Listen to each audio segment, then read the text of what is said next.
Para poder entender el alcance del cacao y otros productos que los mayas usaron como moneda, es necesario explicar lo que significaba el comercio para los mayas.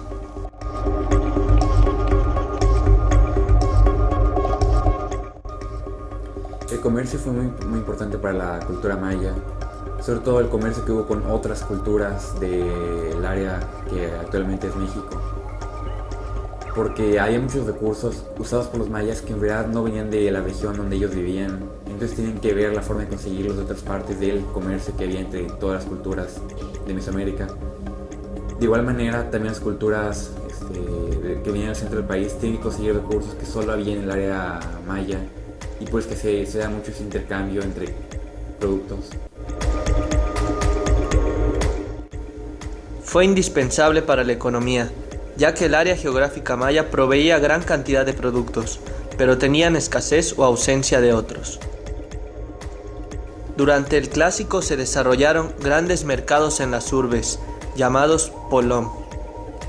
Tras la reorganización social de finales del Posclásico, se desarrollaron los tianguis.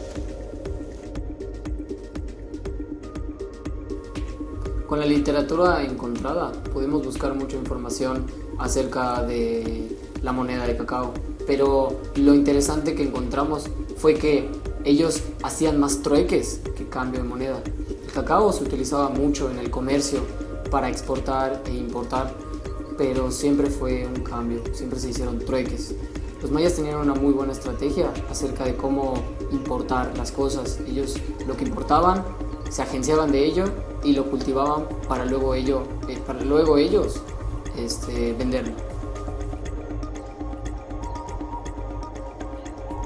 El comercio fue una actividad de gran importancia para los mayas.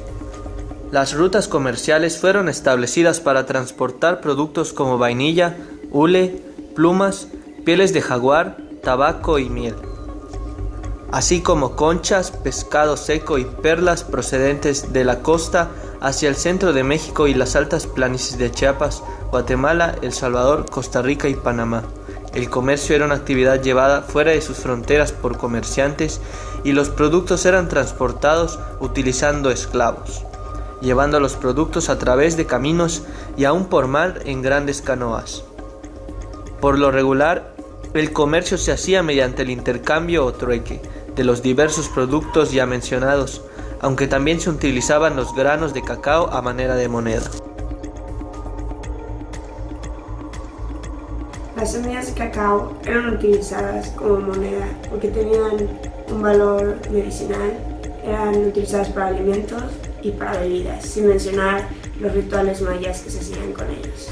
De ahí viene el por qué la utilizaban como moneda, literalmente, de que un objeto, una comida, una mujer incluso podía valer hasta 10 semillas de cacao, dependiendo del valor de cada cosa.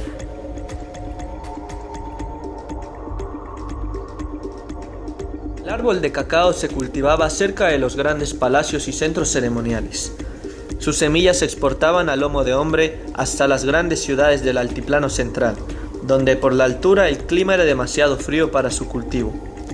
Se llegaron a utilizar pedazos de jade y conchas marinas como moneda para el intercambio. Sin embargo, ningún producto obtuvo el mismo alcance que el cacao.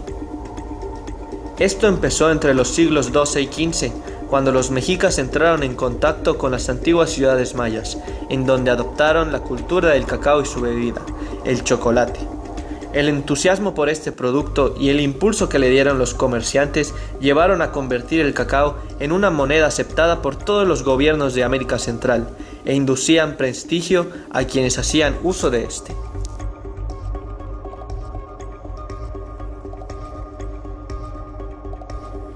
A estas alturas, se sabe que la economía maya fue a base del trueque, venado, plumas, piedras preciosas. A pesar de que el maíz fue la base para la alimentación y la agricultura en la vida del maya antiguo, no se usaba en gran medida para hacer intercambios, para la economía.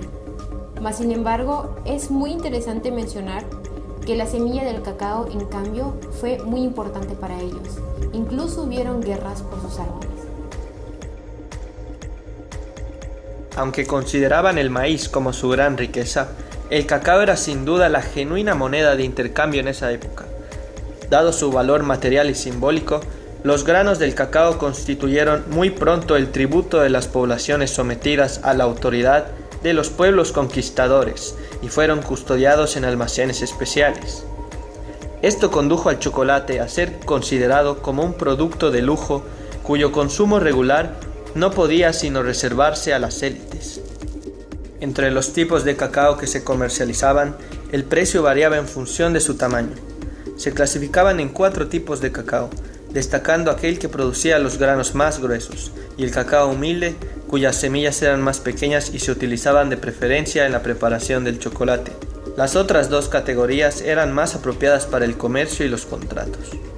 El cacao servía como moneda por cierto tiempo, hasta ser retiradas de la circulación para ser usadas entonces como materia prima para el chocolate. La asociación entre el fruto del cacao y los monos es un tema más o menos recurrente en la escultura, tanto en estatuas como en relieves. Equa era el dios maya del cacao y el comercio. Aquellos que poseían plantaciones debían celebrar una ceremonia en su honor. Aunque no había un valor exacto, un conejo valía 10 semillas de cacao. El cacao conservó sus usos económicos durante un breve periodo del dominio español. El 17 de junio de 1555, por orden del Virreinato de la Nueva España, el cacao pudo ser intercambiado con monedas europeas al equivaler un real español por 140 semillas de cacao. En 1575 bastaban 100 semillas por un real y al final de ese siglo eran 80 por un real.